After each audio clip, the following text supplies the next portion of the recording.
works. So I hit that record button, and we are here. Cartoonist Kayfabe.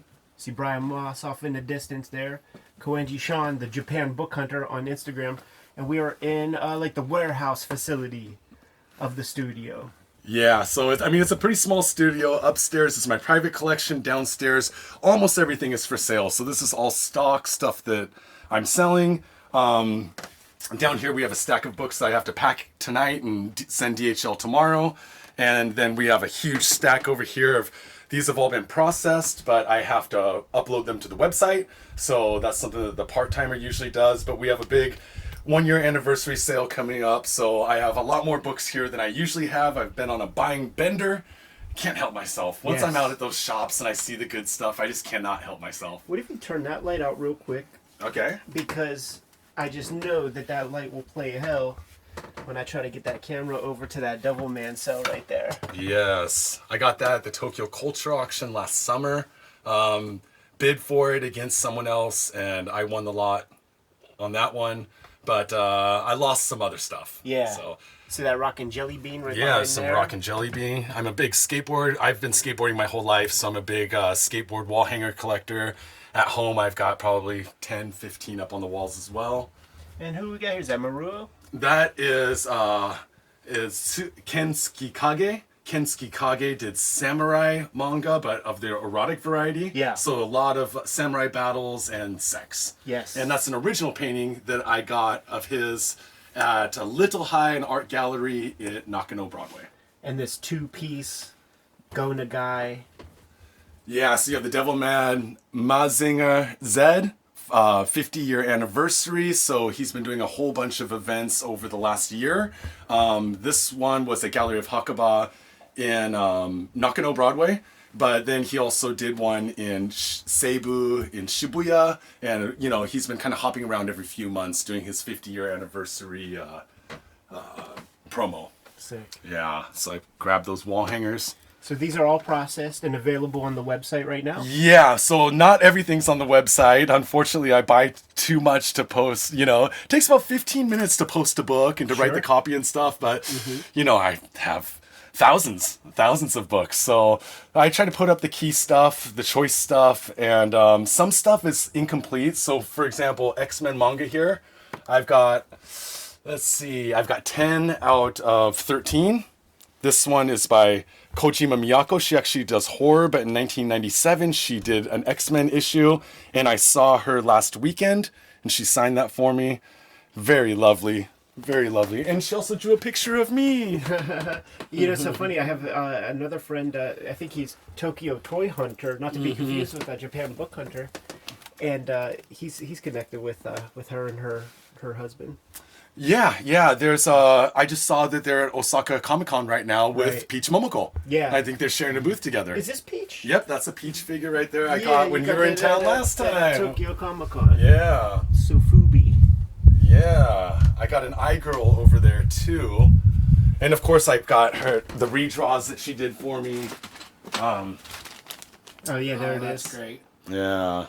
And it even has kind of a American comic aesthetic with the corner box and you know, the Marvel comic part would be at the tippity top there. Yeah. This is cool.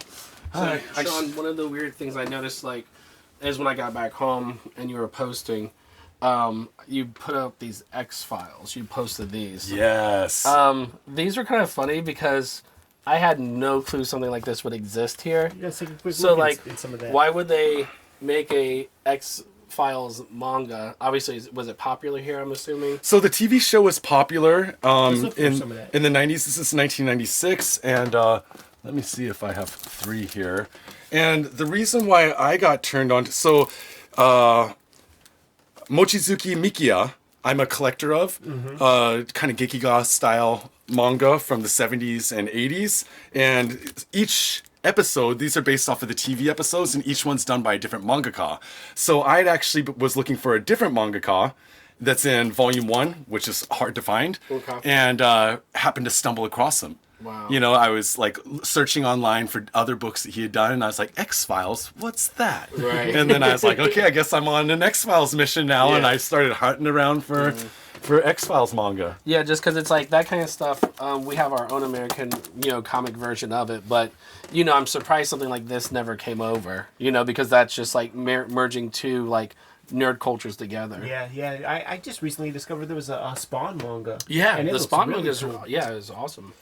You have that Miyazaki Lupin the Third. Yes. Yeah, tell the people what this is right here. So this is Otsuka and Miyazaki. Of course, Otsuka did Rupan and Miyazaki, Ghibli fame. And this is the only book that they released together.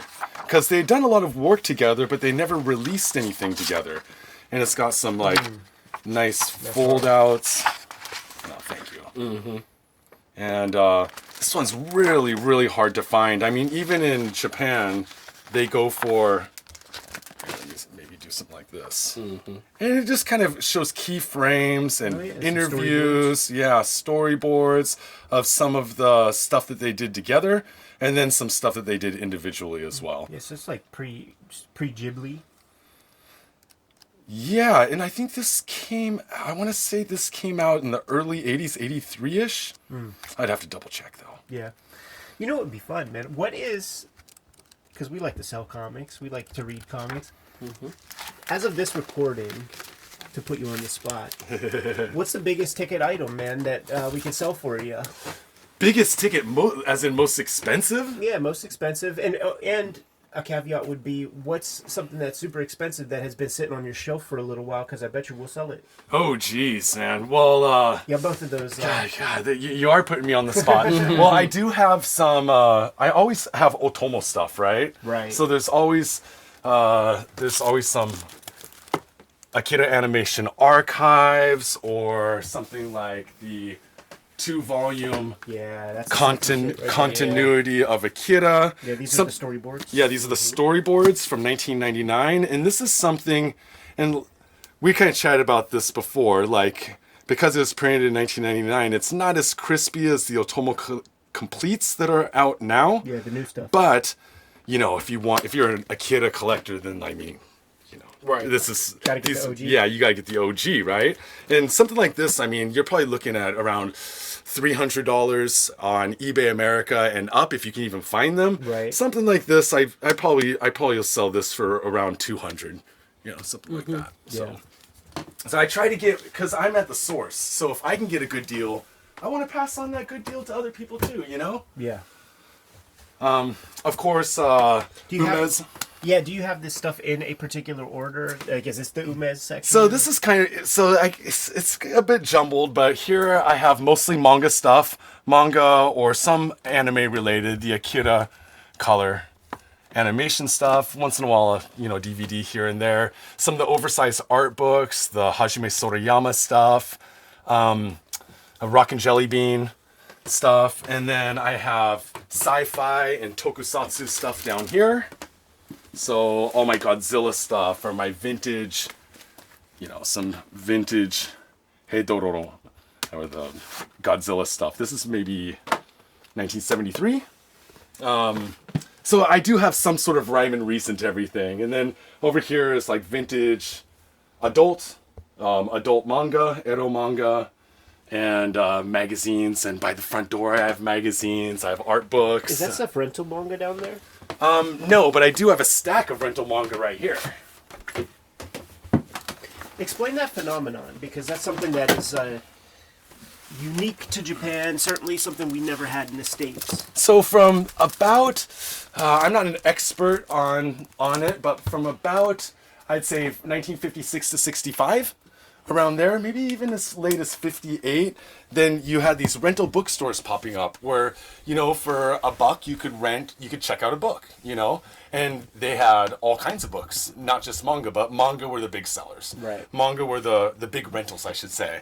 So they produced them in higher quality than other manga that was being put out at the time, because they had to be able to hold up to, 200 kids flipping through them, Right. So they're hard to get in good condition because they're rented out so much, but you also get these amazing color pages that you didn't get in manga at the time. Right. So it really was an experience to to be able to handle these, because regular kids didn't get to handle anything of this kind of quality at the time. Right. And again, by the, the 65, the market had died out for the rentals.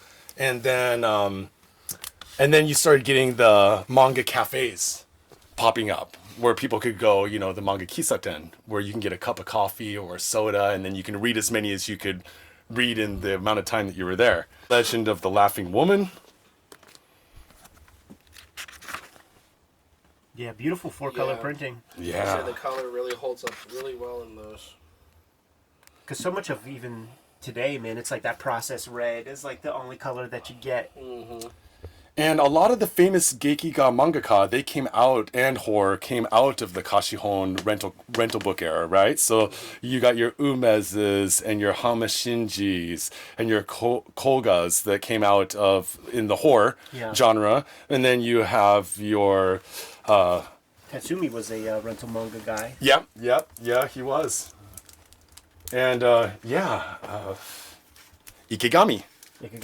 Yeah, he came out of that same. So a lot of those rental guys went on to work for Hibari Shobo, or a lot of these Hibari was originally rental manga, and then when that industry died, they just started producing like tankobons. Right. Yeah. So you sell stuff sort of in bulk. I remember you saying that like you get a hold of an entire year's worth of Garo, and will sell that as a single unit rather than just individual issues. Yeah, I try to do that, and it's what I try to do is I try to find a shop or sometimes the seller online, but I usually don't trust them. But for example, I went to a shop in here in Tokyo, and they had 1968 through 1972 of all the Kamuiden. Just the whole run of Kamuiden. And so like I was able to buy that as a huge set and then bust them up into years and then sell off some years for collectors that needed those years. They needed a 67 or they needed a 69. Would they be collectors like in the States or something? Yeah, Canada, the States, Europe. I mean, there's people out there that love the Garo stuff and they just can't get their hands on it. It's true. And like, I think you mentioned it before too, is that you used to be able to pick these up for like $2-3 a piece, Yeah, I blame you for changing the market on that. Now it's getting hard, especially some of the special issues, the Hayashi Seiichi covers and stuff like that, because people that are big fans of, of the mangaka, they want it all. Yeah, do you know the ins and outs of the business model of Garo magazine? Because from what I understand, it's kind of like the way my publisher Fantagraphics works. It's like you don't really make much money up front or anything like that. It's kind of for the love of comics. You have a narrative you want to get out, but they're not giving you money to make your comics in there. My understanding of the history of Garo was that artists made very little. The mangaka made very little. The photographers made very little. But it was a place to showcase their art and then build a career from there. So you had some contributors that contributed for years and years and years, Shinji Nagashima, for example, to Garo, but they also spawned their careers to be able to go do other things, whether it was their own manga or illustrations for children's books or whatever it was to, pay the bills. But Garo was notorious for not paying. Oh, I see. Yeah, that's my understanding. Here's a good one. Speaking of Tsuge Yoshiharu, this is limited edition print of the 7 graveyards. Tsuge Yoshiharu with the Furoku, or the add-on to it. It is signed by the man himself. This cool one-color printing. That's gorgeous. And I believe that these were hand-stamped, limited to 300 or something like that. And then this is the little Furoku. It's just explaining how he put together the stories. The Namu. Yeah. That's pretty really cool. Sweet. That's amazing. Yeah. So when I find this weird little stuff like this, I cannot help myself. Unfortunately, these aren't big selling items as far as my business goes. What's this retail? I bet you sell it. I bet you that I think I have it posted for $58 or something like that. Oh, it's gone. Yeah. I bet you it's gone before 24 hours of the video. Oh yeah, limited to 400. limited to 400 signed. So the quality on this old stuff is very astonishing. Like it's so surprising that so many of these old magazines in tankobon they just really stood up to the test of time. yeah, and I mean, people who love their books, I mean, if they're willing to hold on to something from 1973, then they're probably going to take care of it, you know? Yeah. And but also, I think it depends on where you lived, because Japan's hot and humid in the summer times. I have a customer who lives in Okinawa, and he says it's really hard to find old stuff down there because it's so hot and humid and salty that like nothing survives, right? It's true. It deteriorates. Yeah, it just deteriorates. So Gets moldy and stuff. yeah, if you can get your, I mean, so if I try to only buy really clean stuff, but it's amazing like how clean a book from, you know, from 1990 doesn't seem that long ago. Right. It's 33 years ago, right? 33 years ago, and it's Lisa here by Kakizaki. Kazumi, he also did Waterworld, the Waterworld adaptation of the movie. Really? And he also did Gallo and Luza and some other stuff, kind of heavy metal style barbarian stuff. That's hard. You know? But if you think about it, you know, 33 years somebody took care of this. Yeah. You know? You brought some stacks down from your personal collection. Yes, I did. All right, let's take a look at what I got here. Just keeping with the Kaze, it might take me a second to find the page, but Kaze Shinobu, there's all of these are the original magazines that have the prequel and the postscript to Ryu, the strongest man on the face of the planet. So you get to get a little bit of the backstory, and then you get And we do have to a find video. out what happened later.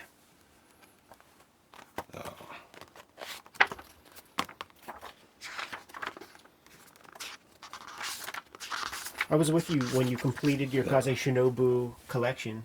Yes, there was one period piece called Moon Rain, loosely put, yeah, that's what I was missing from my collection, and I was missing these. Yeah. But a shop that I took you to, the fine store owner knew what I was looking for, happened to find these, and I mean, look at this. Yeah, Like that's the money. group kicking a dinosaur to the throat. Yeah, In a and- time slip. And for the people playing at home, like Ryu, the strongest man on Earth, like that is the one where he punches through the entire globe of the Earth and splits it into two. Yes, and he does this classic, you know, Droulet style. Yeah, the symmetry. Yeah, he loves them eyes. Yeah, it's interesting. It's a much looser style, indicating it, you know, he did it much later. Like there's the Kaze Shinobu stuff I got lucky enough to get.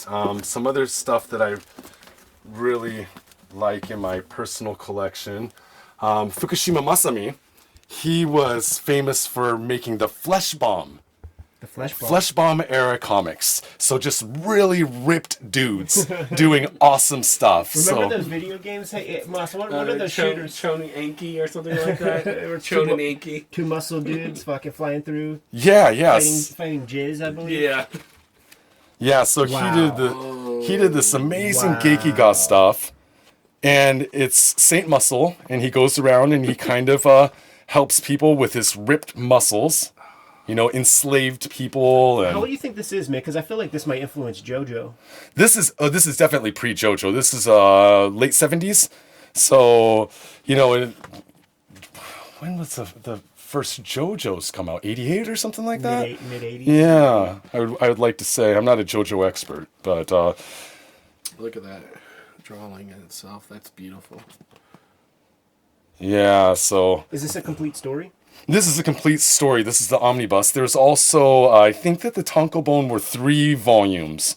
I want to say Now we're looking at something. This is from your personal collection, so this one this is ain't for sale. This one I do not have. I have more Fukushima Masami stuff in my for sale, but this one is for my personal collection. Yes. But I think, you know, he did a famous one about a traveling monk that kind of teaches people their lesson. He's really strong, but as most monks were back in the fables, they are very horny.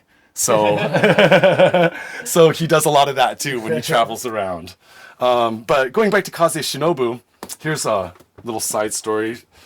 He did this series called Tiger Mask. I had no idea that he was the Tiger Mask guy. And he's not the Tiger Mask guy. Okay. So he just decided to do a Tiger Mask manga without worrying about copyright or royalties or anything. The first one did really well. It was serialized in a magazine and then put into a tankobon. Then he got a lawsuit against him. And then when they put out the second one, they had to settle the lawsuit. So I believe that most of these got shredded. Ah, sick. So it's very hard to get your hands on Volume 2. Volume 1 isn't so hard, but Volume 2, it took me forever to track this one down. A couple years of hunting. But this is Kaze? Yeah, this is Kaze Shinobu. And, of course, it is wrestling manga. Now I'm jealous. There's those eyes. What did I say? Yeah, for sure. He loves those eyes. Set in New York City. Tiger Mask travels from Japan to New York. There's mafia. There's rival wrestlers. You know. I just think I saw Charles Bronson. Yeah, there's a Charles Bronson looking dude in it. Yeah. Like, There he is. Paul Kersey. yeah, right there with the revolver in The hand. barrel of a gun. Yeah, so there's like a a lot of the mangaka, not just Kaze, were very liberal. I mean, but then, you know, Ryu, the strongest man on the face of the planet, has Miyamoto Musashi, Bruce Lee, Right. Jesus. And you kind of get everyone in there. Now this is a revelation because I seen a lot of internet posts about this just before we came last trip, and I had no idea that this existed. So explain to the people what we're looking at. Okay, this is a bootleg of a compilation of other manga by mangaka. This is underground. Somebody made this. I don't think it's ever going to be for sale. Yes. Yeah. So like, there is a practice when we went to Comitia. There are old series and things that just never yielded the popularity to get a tankobon. So there are tables at these doujinshi festivals where they will self-publish trade paperbacks of old series that never got collected. So that's presumably what this is right here. Yeah, either so some of this stuff never got collected, and then some of this stuff was just out of print, and you just couldn't find it anywhere. Yeah. So this one has this is Koga Shinichi, who's a famous horror mangaka, also from the Kashihon era, and print quality is awful. Sure. But of course, somebody, you know, these are kind of, you know, Same professional. It's not offset printed. It's tone or something. but they can do cool things with it. So they can do things like throw in an Umez Exorcist color pages in here. These were the tie-up between Umezu and Warner Brothers Yes. on the release. This came out in June 1974. Yeah. Young Shonen magazine. Yeah, this showed up on Reddit or something before we came out here last time, and a lot of people showed me this. Like, you got to get the Umez Exorcist comic. If you can find it, man, I've owned one in my life, and I sold it to a friend who's a collector in LA, Yeah. and it's the only one I've ever found. And I got lucky, again, digging at a small mom and pop shop. This is the Hamashinji one. And then there's a couple more shorts in here, that's- and interdispersed there's some color. That's incredible. Yeah. Did you get that at a Doujinshi Fest? Or? No, I didn't. I got it from a friend who knows the man who makes them. Okay. And he's like, I'm sorry, I can't introduce you to him. No, I He's get very it. underground, because he also did some other ones. He did a Johnny Quest, That's so cool. which is Johnny Quest in Japanese. He did Space Ghost, and he did Do you have them all? Time Tunnel. You got My the Space Ghost is upstairs. Okay, that's right. Sorry about that. Time Tunnel, which is super rare in Japanese, and then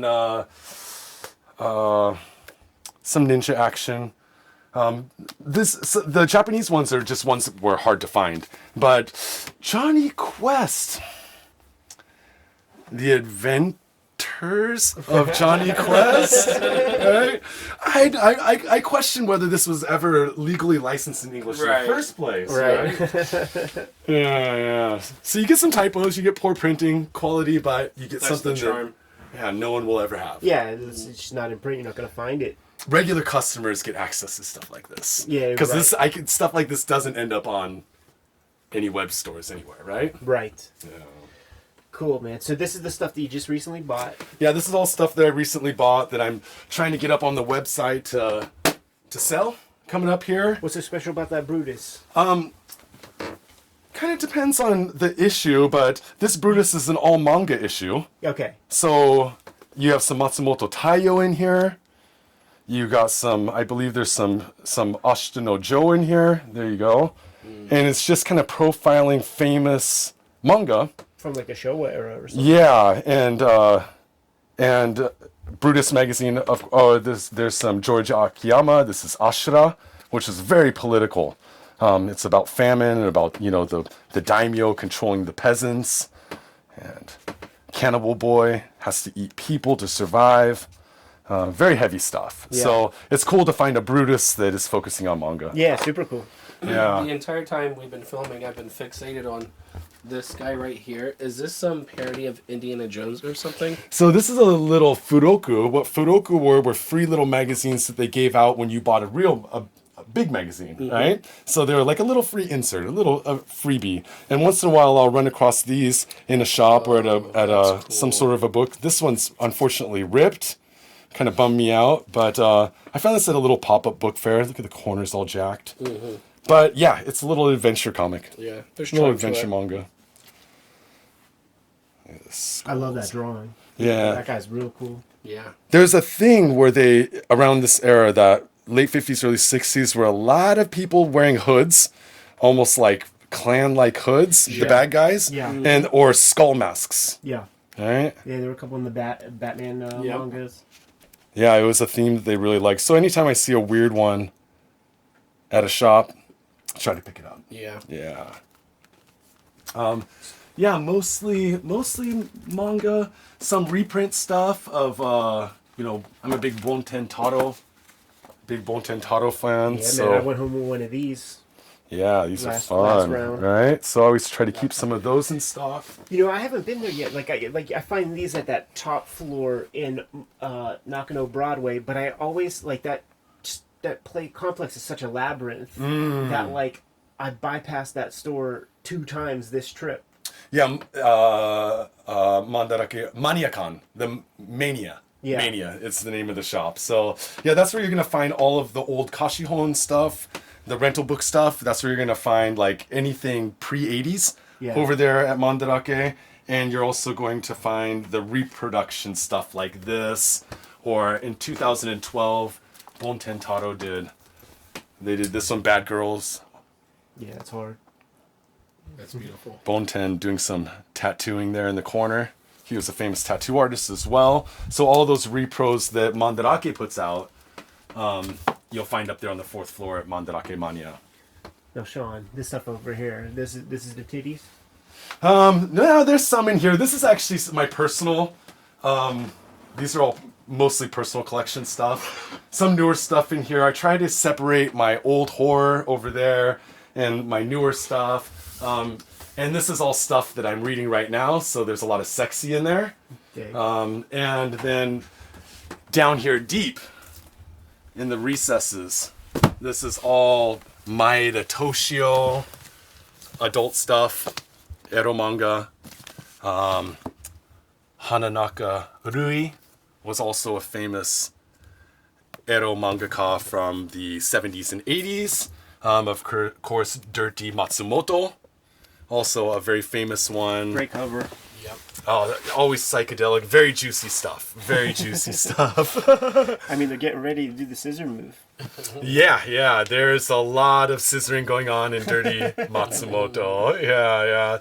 And I have regular customers that they like to collect erotic manga and stuff. So I try to find the rare stuff for them. The rare, weird, and wild. Do you ever have trouble with customs in other people's countries and packages get rejected or anything? I haven't yet, but there's some stuff that I Come won't up with. send to certain countries. Yeah. So if there's anything that even is remotely like lolicon, like a Yeah, Yeah. if it's flat chested, like don't even bother. exactly, I won't ship it to Australia. Yeah. I will ship it to Germany. Right. You kind of got to get a feeling for what's allowed in the countries. You know what I mean? But yeah. To be honest, most of my customers for this stuff are in the UK, Europe, and America, North America. Yeah. So, but lots of it up on the site. Oh, Kensuke Kage, the original piece of art up there that we were talking about before, he did stuff like this, which is samurai stuff, but it's sexy samurai. Is this a Matsumoto figure? This is a Matsumoto figure. This is the issue 1 of number 5. Yes. And it came with a variant cover and a figure and a newspaper. So we got the figure of number 5, of course. We have the variant cover.